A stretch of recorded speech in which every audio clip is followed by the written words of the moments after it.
Tonight's game right now. This is Brewers Warm-Up. Here's your host, Dominic Cotroneo.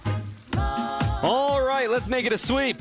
Close out the first half in style. Welcome into Brewers Warm-Up. I'm Dominic Cotroneo.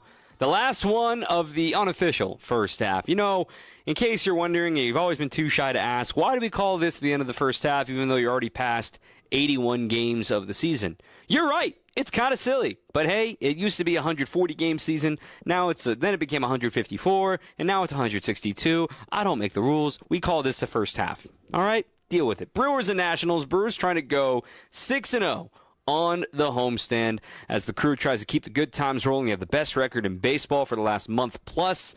They are certainly the hottest team in baseball and firing on all cylinders heading into the All-Star break, where there will be 3 representatives of the Milwaukee Brewers. Freddie Peralta, today's starting pitcher. He will be there as a fan, if you will. He will not be pitching in the game on Tuesday.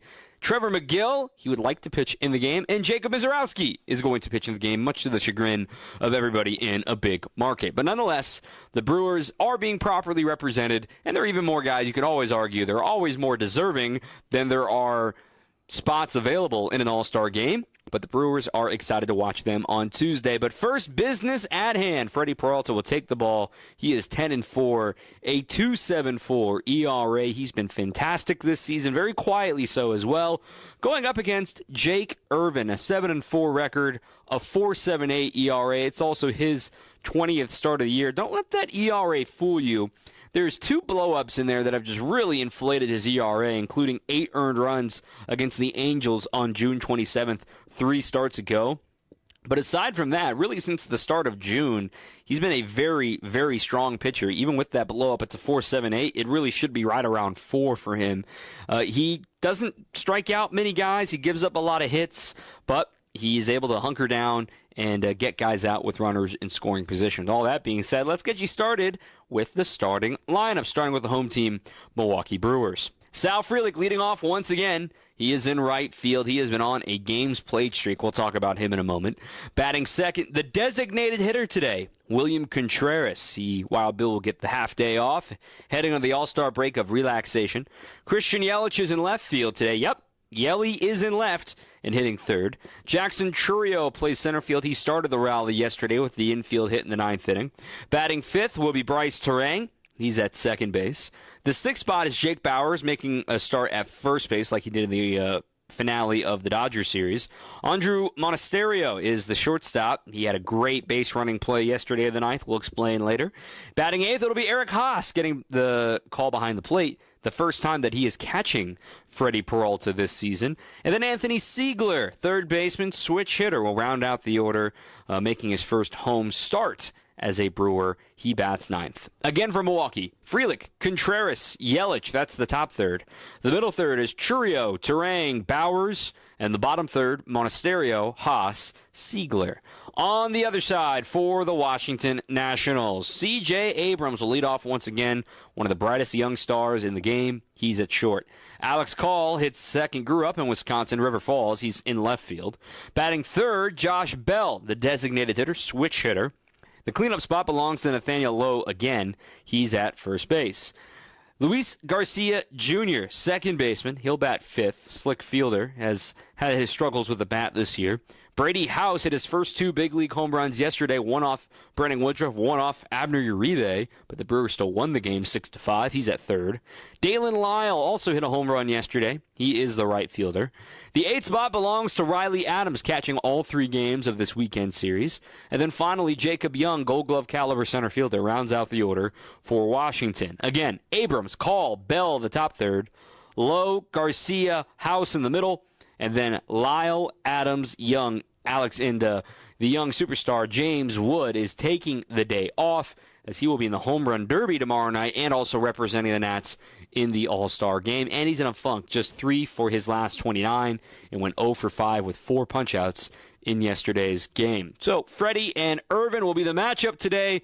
Tell you a little bit about the pitching. We'll talk a little bit about yesterday's game as well. We're going to the bottom of the hour. Brewers, Nationals looking for a 6-game sweep of a homestand. The last time the Brewers had a sweep of a homestand of at least 6 games long. 2021 season, late June. They played the Rockies and the Cubs back-to-back and won all 6 of those games. That's when the Brewers got hot, took control of the Central, and never looked back. The Brewers have a chance, at the end of the day today, to be in a tie for first place of the NL Central. All eyes will be on the Bronx for everybody here in Milwaukee because the Cubs and the Yankees have a rubber match of their game at 12:35 this afternoon, so their game will likely be done before our game, and we will have updates for you after the contest on Brewers Extra Innings. So scoreboard watching season is officially upon us. The trade deadline is less than 3 weeks away. Now it's starting to get serious. But let's talk a little bit about what the Brewers pitching staff has been doing so well lately, why they're firing so well, and Freddie Peralta being the ace that he is. All that coming up right after this on your home of the Brewers, 620 WTMJ. So how is that possible? 1.9% real estate commission? There must be something you're not telling me. I hear that a lot. The truth is, everybody could do it, but they choose not to because folks keep paying more than they have to. I guess they just haven't heard yet that Century 21 Benefit Realty can make that 1.9% real estate commission promise on the sale of your home and stick to it. So I'd like to think that's going to make your decision easy. This is Angela Calais with Century 21 Benefit Realty, benefit-realty.com, where you pay less for full service. Each office is independently owned and operated. You only get one chance to make a first impression, and that goes double for your home listing, because that's how you're going to get the most value. By having a customized marketing plan specific to your property with professional photos, global marketing, and the built-in experience that Century 21 Benefit Realty has brought to the table since 2004. And being joined with Century 21 just makes all of the above stand out that much more. This is Angela Calais with Century 21 Benefit Realty, benefit-realty.com, where you pay less for full service. Each office is independently owned and operated. For windows with the strongest resilience, you need the Pella Experience. The biggest thing for us in the Experience Center was the collaboration with the team. We were able to come in and sit down and go over a bunch of different options, and it wasn't just us dictating what we wanted. They asked us things we didn't even know or think about, from colors to hardware, and because of that, we were able to get the best possible look for our home. Hi, I'm Gina Della from Pella. Just like Jim and Haley, you too can see, feel, open, close, and compare dozens of window and door options from 7 different Pella lines, side by side, at our Pella Experience Center in Brookfield. And today is a great day to stop by because right now you can get 0% interest for up to 5 years. The Pella Experience Center is on Blue Mountain Road, kitty corner to delicious Cops. With a range of affordable options and products assembled in the USA, get the look you want at a price you can afford. Visit PellaWI.com today. Certain restrictions apply in 7/31/2025. Now, more of Brewers Warm Up on WTMJ. Welcome back. Doing some last-second number crunching here. I'm Dom Cotroneo.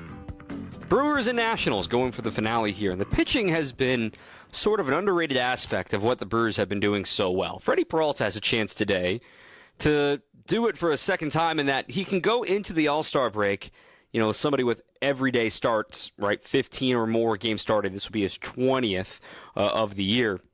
That has a sub-3 ERA at the All-Star break. That 2021 staff obviously all did it. Corbin Burns also did it in 2022, but Freddie hasn't done it since the 2021 season, so he's trying to do that again today, being the bona fide ace that he is. Another thing that the Brewers are doing so well, we've talked about it so many times about the 4-run magic number for the offense, right? And that's kind of a league-wide thing right now. Every offense only needs 4 runs because the way that these bullpens are set up and that everyone has a dominant bullpen to keep an opponent offense down. But furthermore, it also helps to win games when you're not giving up 4 runs. That's a good way to do it too, if you keep the opponent to 4 runs or fewer. But when you look at it for the Crew, of the season since May 25th, that's kind of the date of demarcation, Memorial Day or the Sunday before Memorial Day of when the Brewers got hot. That's when they started that 8-game winning streak, and they haven't looked back from there.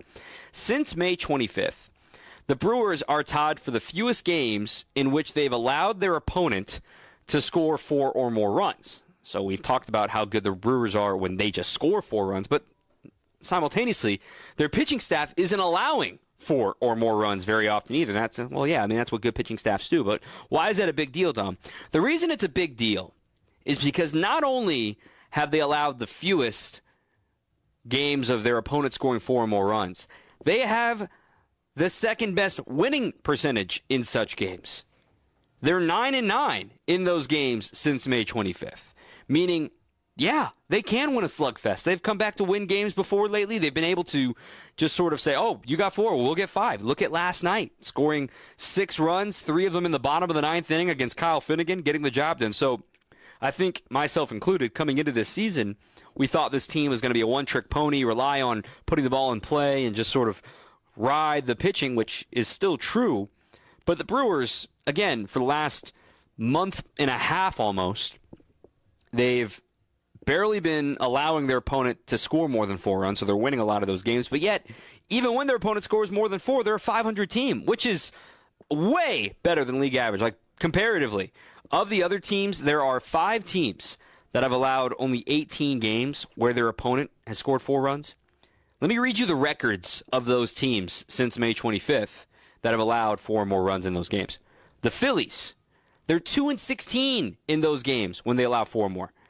The Cubs, they're 4-14 when they allow 4 or more. The Pirates, they're 4-14. The Astros, they're a good offense, 6-12. They're still under 500. The Tigers, they're 5-14. So you can sense the anomaly here that the Brewers are being 9-9, having the simultaneous both not allowing runs, run prevention unit, if you will, and also being able to win games in that capacity. Freddie Peralta has been very quietly an ace, and he very well deserves this All-Star nod, his second career All-Star nod. And we've said it before, we'll say it again. He's not Fastball Freddie anymore. He's Frederick. He's just a proper starting pitcher. So far this year, he has got 57 strikeouts on fastballs, which, yeah, that sounds about right. That's pretty normal for Freddie Peralta at this point in the season. But the difference is he's got 54 strikeouts on non-fastballs. He has never had a season where he's had more non-fastballs be his out pitch. It's always been the heater that he comes back to, right? 2018, 74 strikeouts on the heater. 2019, it was 86. 2020, shortened year, we don't count it. 2021 was the closest we got. It was 110 on the heater, but then he had 66 on the slider. Now the slider has taken a back seat. The changeup and the curveball have taken center stage. 66 strikeouts of a secondary pitch is the most he's had in a season on a singular pitch. Now, he's probably not going to get to 66 with either his changeup or his curveball. And he's been very honest and open about the fact that I need to pitch deeper into games. I need to get fewer strikeouts.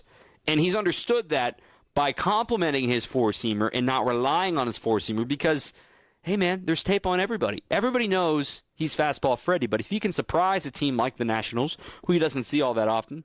By the way, I got a change-up now. By the way, here you go, lefty. Bet you didn't expect to see this curveball. The point is, his breaking stuff, for a guy that had a weakness of command and trying to find, nibbling on the edges with the fastball and having to come back in and, that would lead to home runs. Yes, he's allowed 12 home runs this season, but when you look a little bit deeper about Freddie's home runs that he's allowed this year, this is where he's able to plug and play, mix and match. 12 home runs allowed this year. Majority of them are solo home runs. In fact, he has only allowed 3 of those 12 home runs with at least 1 runner on base. 9 of them are solo, 2 of them are 2-run, and 1 is a 3-run. That is limiting damage. That is doing your job as a starting pitcher. You give up a solo homer, that's fine. Everybody hits homers in baseball. In fact, remember, the first pitch he threw, the first batter he faced in the 2025 season was a leadoff porch shot home run to right field by Austin Wells. Then he hunkered down and got through 5 strong, struck out Aaron Judge multiple times. He is an all-star caliber starter. Let's appreciate him for what he is. And he's still got another year of team control if the Brewers so wish, a $9 million team option. So I'm excited to watch him once again today. The Crew and the Nats get ready to go. Let's talk a little bit about yesterday, the little winning plays that helped the Brewers make it 6 wins in a row. Stay with us right here on your home of the Brewers, 620 WTMJ. Hey, WTMJ's John Mercure here for Guthrie and Fry. I love Guthrie and Fry. I've got their water softener, the salt delivered right to the basement. Their RO system, which filters the water in our house. What we drink, what we cook with, is crisp, clean, clear. It's Guthrie and Fry Water Conditionings, the best in the business. They also provide well pump system service, routine service, and emergency service. For when you need it, they've been doing that since 1974. At Guthrie and Fry, they know that better water makes a big difference. The teams I trust are at Guthrie and Fry Water Conditioning.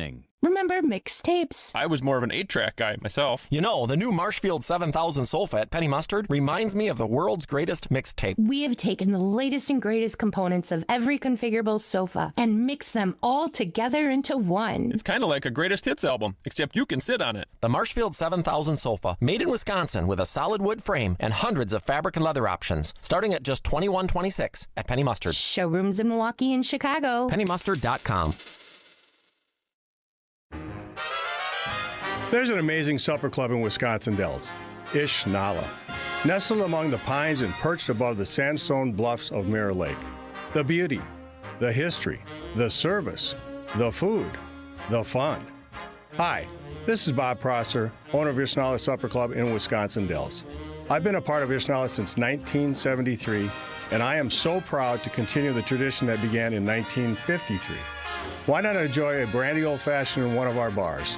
Each with a spectacular view overlooking Mirror Lake, or just relax before or after dinner on one of our outdoor decks.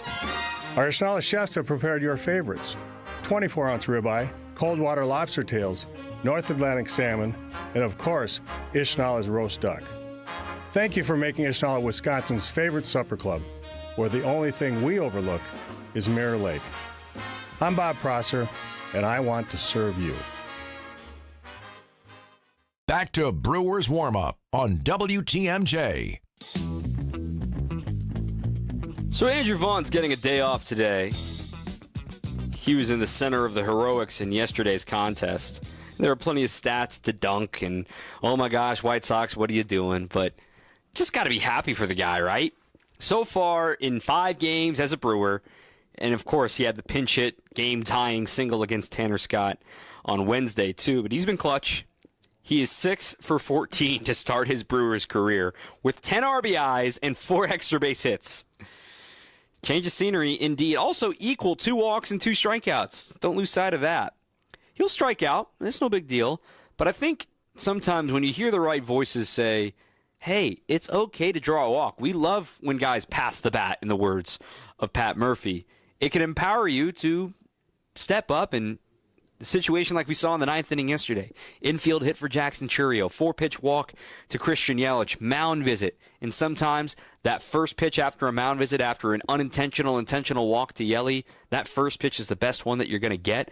And Andrew Vaughn was ready for it. First pitch.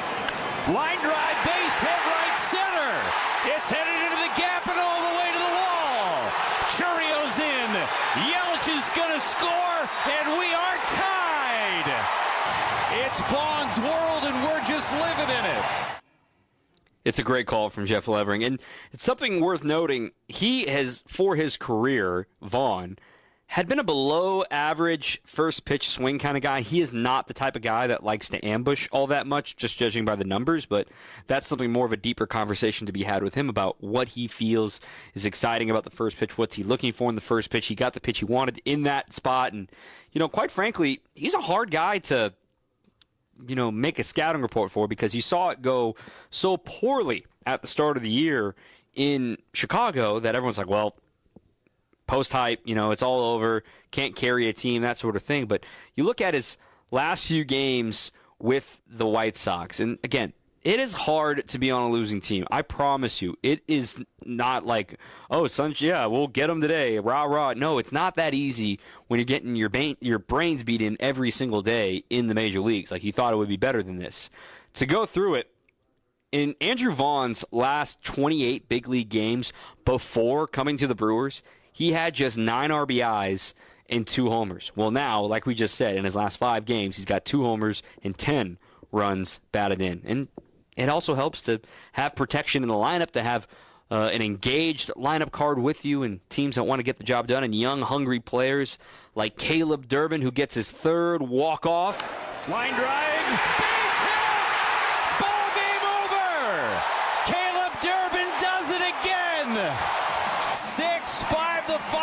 the Brewers come off the mat, beat Finnegan and beat the Nats. And the winning streak is up to 6 for the Brewers. Unbelievable.